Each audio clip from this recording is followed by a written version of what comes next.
Avoir un son pro dans le home studio, ce n'est pas seulement une question d'avoir les bons plugins ou le bon matériel ou même de connaître toutes les dernières techniques d'équalisation ou de compression.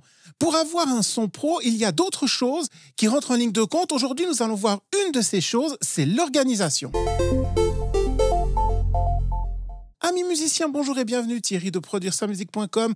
Je vous aide à obtenir du son pro dans le home studio et pour ce faire, j'ai écrit un guide totalement gratuit que vous pouvez trouver en lien sous la vidéo. Vous pouvez donc le télécharger et obtenir les bonnes bases pour bien démarrer dans le home studio et obtenir un son pro. Et c'est justement ce dont nous allons parler aujourd'hui, mais comme je l'ai dit en introduction, on ne va pas voir une technique cachée ou une nouvelle façon d'utiliser nos plugins révolutionnaires pour transformer notre son en son pro. Comme je disais, non, aujourd'hui, on va voir quelque chose de très important, mais qu'on oublie.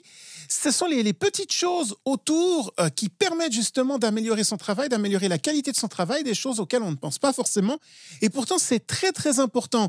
Et ça, c'est une grande différence souvent entre les personnes qui, on va dire, qui débutent ou qui n'ont pas encore beaucoup d'expérience et les personnes expérimentées. Alors ici, je parlais de pros, donc pas seulement les gens qui travaillent pour gagner leur vie, mais simplement les gens qui ont déjà de l'expérience, qui ont déjà des productions de qualité, même si c'est un hobby. Il y a aussi une différence, c'est leur façon de travailler, c'est les bonnes manières, les bonnes habitudes que toutes ces personnes ont mis en place. Et c'est donc une de ces habitudes dont on va parler aujourd'hui.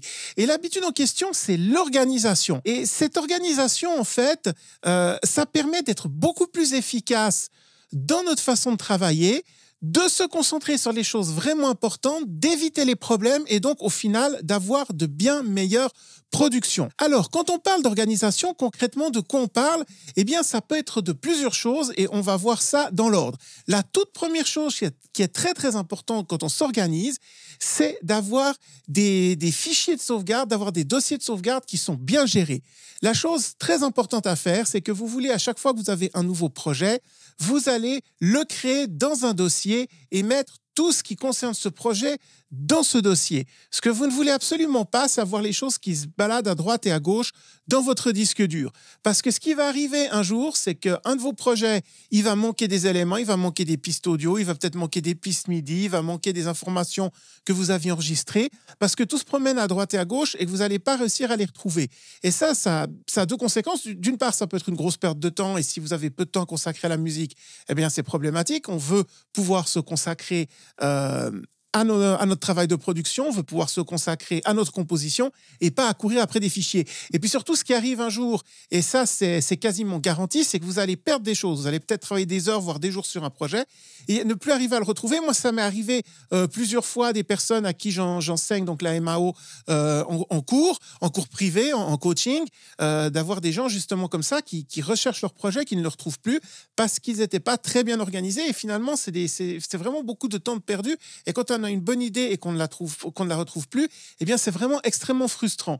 Donc, une chose très, très importante, effectivement, c'est de bien gérer tout ça. Et donc, toujours cette règle, c'est que quand vous créez un nouveau projet, vous mettez tout dans un même dossier.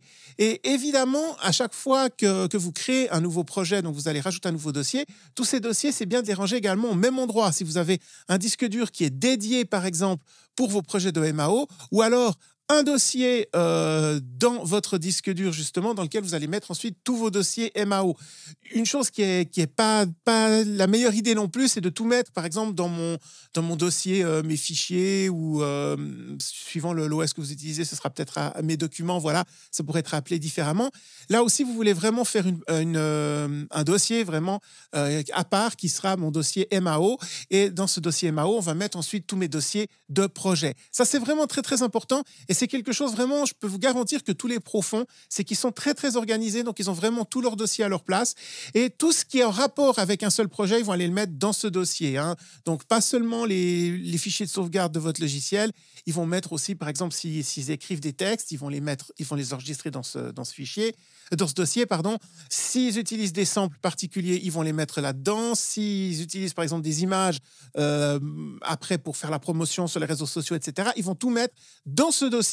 Donc, avoir un projet qui regroupe tout. Ça, c'est vraiment une façon très, très importante pour être efficace et pour bien travailler. La deuxième chose, et c'est en rapport direct avec cette première façon de travailler, c'est d'être très organisé au niveau de tout ce qui est utilisé. C'est-à-dire toutes nos banques de samples vont être bien cataloguées, vont être bien enregistrées là aussi tout au même endroit. Si vous avez un disque dur, par exemple, sur lequel vous travaillez vos projets, eh bien vos samples vont être rangés sur ce même disque de façon à tout retrouver au même endroit. Là aussi, c'est catégorisé.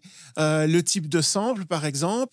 Est-ce que ce sont donc des samples de batterie? Est-ce que ce sont donc des samples d'instruments, des effets spéciaux, etc.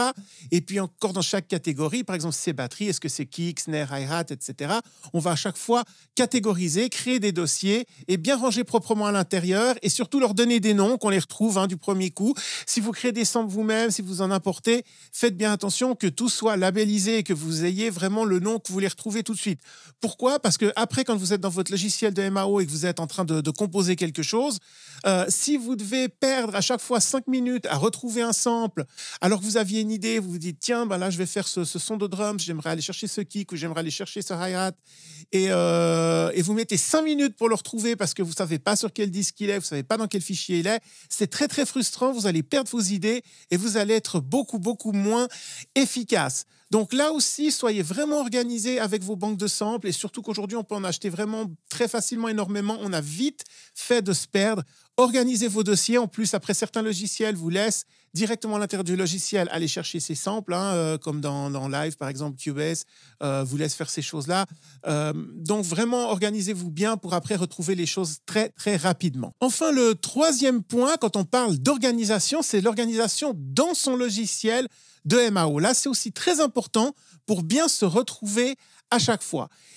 La plupart des pros aujourd'hui travaillent avec ce qu'on appelle un système de template, c'est-à-dire qu'ils ont des sessions qui sont préconstruites où ils retrouvent, où ils ont déjà mis en place toutes leurs pistes principales, c'est-à-dire les instruments qu'ils utilisent habituellement et dessus les chaînes d'effets, les chaînes de plugins qu'ils utilisent habituellement. Alors, ça ne veut pas dire forcément que dans chaque production, ils vont faire exactement la même chose, mais par exemple, si vous faites un type de musique, c'est clair que dans ce type de musique, peu importe que ce soit finalement de la pop, du rock, du hip-hop, de l'EDM, il y a des instruments que vous retrouvez à chaque fois. Il y a des types d'effets que vous retrouvez à chaque fois. Et ces instruments, ces types d'effets, si vous les avez déjà en place, si vous avez déjà créé votre session avec ces choses déjà en place, vous n'avez plus besoin d'y penser et vous pouvez vous concentrer directement après sur votre travail de composition, sur votre travail d'arrangement, sur votre travail de beatmaking, peu importe, mais vous avez directement les outils sous la main. Alors concrètement, ce qui se passe, c'est que vous créez des pistes à vide, donc vous n'allez pas enregistrer quelque chose dessus. Voilà, vous créez ces pistes à vide. Par exemple, vous pouvez avoir kick, snare, hi-hat.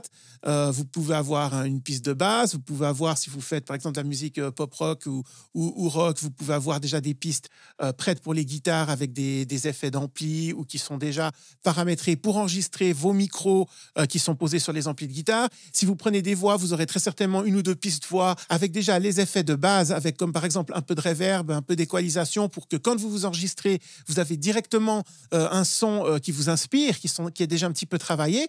Et donc, vous avez cette session, vous construisez cette session avec ces éléments-là et vous la sauvegardez comme un template. Alors, un certain nombre de logiciels permettent de sauvegarder justement des templates. Et ensuite, vous pouvez les rappeler et démarrer un projet directement à partir de là. Si ce n'est pas possible, il vous suffit simplement d'enregistrer votre projet tel quel. Vous pouvez l'appeler template rock ou template pop ou peu importe. Et puis, quand vous commencez un nouveau projet, vous faites simplement une copie de ce template et vous démarrez avec cette copie que vous renommez ensuite du nom de votre projet. Si ce n'est pas possible de sauvegarder des templates dans votre logiciel. Et ça vous permet donc de démarrer immédiatement. Et ça, c'est vraiment quelque chose d'important parce que quand vous avez une idée en tête, c'est tout d'un coup, vous vous dites « Ah tiens, ça c'est super, j'aimerais vite essayer d'enregistrer ça ou vite essayer d'arranger de cette façon-là » et que vous perdez déjà 5 ou 10 minutes à paramétrer votre session et à sortir les pistes et à mettre des plugins dessus, et bien pendant ce temps-là, vous avez peut-être perdu, vous n'êtes plus dans la zone, comme on dit. C'est vraiment ce moment où on est dans l'inspiration, où on a les idées qui viennent. Et ça permet de travailler beaucoup plus vite et d'avoir ces idées qui sont bien en place et de pouvoir vraiment travailler de façon efficacement.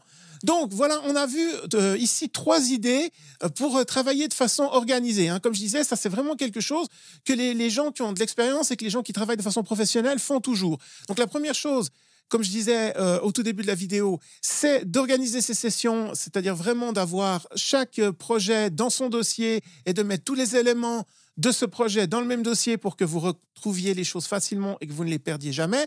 La deuxième chose donc, c'est d'avoir bien tous vos samples et tout ce que vous allez utiliser dans votre travail de composition qui sont bien rangés dans un même disque, et vraiment bien labellisé, vraiment bien dans un ordre qui fait sens pour que vous les retrouviez de façon facile. Et puis la troisième chose, c'est d'avoir des sessions organisées, des projets organisés, c'est-à-dire d'utiliser le système de template où vous avez vos pistes préférées qui sont déjà en place. Là, j'ai parlé des pistes. Évidemment, après, si vous travaillez, on verra ça dans d'autres vidéos, par exemple avec des groupes de STEM, etc. Ça aussi, c'est des choses que vous pouvez déjà pré-organiser dans vos templates et avoir ça qui est prêt au travail. Mais là, le but aussi, c'est que vous puissiez travailler toujours plus efficacement. Et ça, c'est très important aussi, même si on fait, comme je disais, de la MAO ou de la musique vraiment comme hobby, c'est que généralement, on a relativement peu de temps et qu'on veut pouvoir profiter de ce temps au maximum. Et si on perd la moitié du temps à chercher des fichiers, à chercher des samples, à organiser sa session, et que finalement on perd une demi-heure à faire ça alors qu'on voulait faire une heure de musique peut-être le soir, après le travail, etc., eh bien c'est dommage parce que finalement c'est du temps qui est perdu, qui ne sert à rien et qui ne nous fait pas progresser dans la musique. Donc soyons organisés, organisons-nous une fois pour toutes au début et ensuite c'est fait, c'est en place, il n'y a plus qu'à travailler après, il n'y a plus qu'à profiter, il n'y a plus qu'à composer et à prendre du plaisir à travailler sa musique. Voilà, j'espère que ces 3 petits conseils vous auront été utiles.